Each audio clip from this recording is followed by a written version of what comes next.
Les évaluations CRJ, communauté, droit et genre, visent à établir des recommandations pour surmonter les obstacles à l'accès aux services de lutte contre la tuberculose et en même temps à améliorer les connaissances au niveau des pays sur la relation entre le droit à la santé et les ripostes à la tuberculose.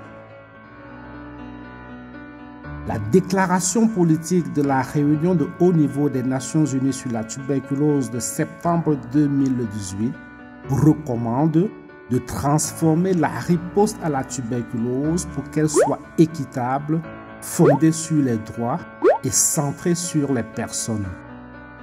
L'évaluation de base menée par DraftTB au premier semestre 2021 dans 12 pays francophones de l'Ouest et du Centre indique que seulement 4 pays ont déjà complété leurs évaluations CRJ.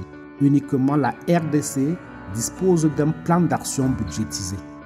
À l'issue de ces évaluations, on constate encore plusieurs lacunes de sensibilisation, des lacunes de l'engagement communautaire, des lacunes dans des données sur les droits de l'homme, des lacunes en matière de responsabilité. Pour suivre les progrès accomplis dans la réalisation des objectifs et des engagements contenus dans la déclaration politique, le secrétaire général des Nations Unies a présenté un rapport d'étape en 2020 avec 10 recommandations prioritaires qui, eux, sont directement liées aux approches CRJ.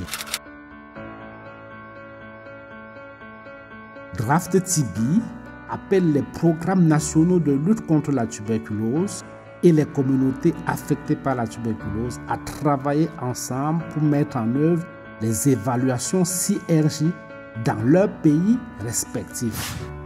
Les pays francophones suivants doivent être prioritaires d'ici fin 2022. Pour mettre fin à la tuberculose d'ici 2030, il est urgent de fonder la riposte à la tuberculose sur les droits, équitables, sans stigmatisation et avec les communautés au centre.